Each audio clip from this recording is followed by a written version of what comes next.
দিনের সকালটা আমার 1 কাপ গ্রিন টি এবং পান্তা ইলিশ দিয়ে শুরু করেছি। শুক্রবার যেহেতু অনেক ব্যস্ত থাকি এবং ছুটির দিনে অনেক কাজও থাকে, সবকিছু মিলিয়ে আলহামদুলিল্লাহ খুবই একটা ভালো সময় পার করেছি। আসসালামু আলাইকুম, কেমন আছেন আপনারা সবাই? সবাইকে আবারও ওয়েলকাম জানাচ্ছি নতুন একটা ভিডিওতে। আশা করি পুরো ভিডিওটি আপনাদের ভালো লাগবে এবং ভিডিওর শুরুতে একটা লাইক দিয়ে ভিডিওটি দেখা শুরু করবেন।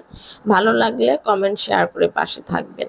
ঘুম থেকে উঠে সকালটা শুরু হয় আমার একটা গ্রিন টি দিয়ে আর ইলিশ মাছ ভাজি করে পান্তা ভাত দিয়ে আমরা নাস্তাটা করে নিয়েছি। ছুটির দিনে আমরা এরকম মাছ ভাজি দিয়ে একটু পান্তা খেয়ে নিই, রাতে রান্না করে রেখে দেই, তারপরে হচ্ছে যে কোনো মাছ ভাজা মাছ দিয়ে একটু খেয়ে নেই। খুবই মজার হয়েছিল আলহামদুলিল্লাহ। ইলিশ মাছটা ছোট হলেও অনেক মজার ছিল। সকালের নাস্তাটা শেষ করে আমি ফ্রিজটা একটু পরিষ্কার করে নিলাম, যেহেতু কোরবানি চলে আসছে ফ্রিজটা তো একটু পরিষ্কার করতেই হবে। আর বাচ্চাদের স্কুল ছুটি হলে ঈদের ছুটিতে আমরা গ্রামের বাড়িতে ঈদ করতে চলে যাব, তো এই জন্য ফ্রিজটা পরিষ্কার করে নিলাম। বেশ কিছুদিন আগের কিছু তালের পিঠা ফ্রিজে ছিল, সেগুলো বের করে একটু গরম ভাপ দিয়ে নিয়েছি এবং বাচ্চাদের খেতেও দিয়েছি। একদিন পর তালের পিঠা খেলাম, খেতে খুবই ভালো লাগছে। আপনাদের ভাই বাজার থেকে কিছু সবজি, আম, শসা, পেয়ারা, পাকা আম, কাঁচা আম নিয়ে আসছিল, সেগুলো আমি একটু বের করে রেখে দিলাম। আজকে ফুলকপি এগুলো রান্না করব না, অন্য একদিন রান্না করব। ফ্রিজে সবকিছু রেখে দিয়েছি আর 3টা কবুতর বের করে নিয়েছি, কবুতরের মাংস রান্না করব। ফ্রিজে মুরগি এবং গরু কোনোটাই মাংস ছিল না, কবুতরের মাংস ছিল, সেটাই রান্না করে দিব। আর মাছের ডিম ভাজি করব। আর ফ্রিজ পরিষ্কার করতে যেহেতু অনেক দেরি হয়ে গেছে, কোনোভাবেই রান্নাটা শেষ করে নেব। প্রায় 1টার বেশি বেজে গেছে। আলবি তো চিকেন ছাড়া খাই না, আর সামান্য একটু চিকেন ছিল, এটা ছোট ছোট করে কেটে একটু ডিম দিয়ে ভেজে দিয়েছি। আর চিকেন ছাড়া ও হচ্ছে পোলাও, রাইস কোনোটাই খেতে চায় না। আর সাথে কবুতরের মাংস রান্না করেই আমরা খেয়ে নেব, কোনোভাবে চলে যাবে আজকের দুপুরটা আর কি। ছুটির দিন আসলেই আলবির জন্য পোলাও রান্না করতেই হবে।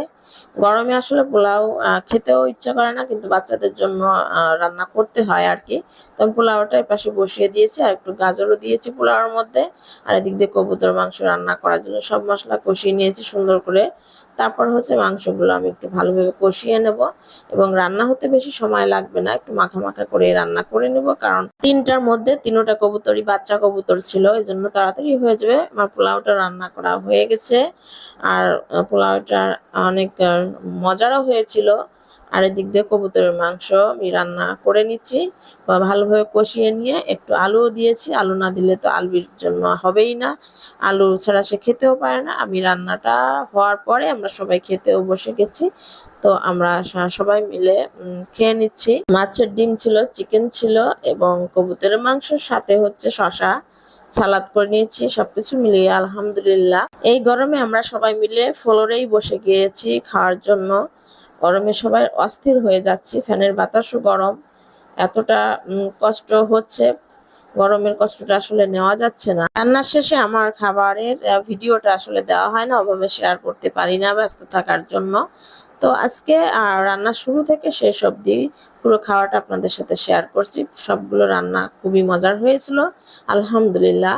আর এই যে সন্ধ্যার পরে আমার মেয়ে কাঁচা আম খাবে আর আমি হচ্ছে পাকা আম খাবো আর পেয়ারা কেটে নিব।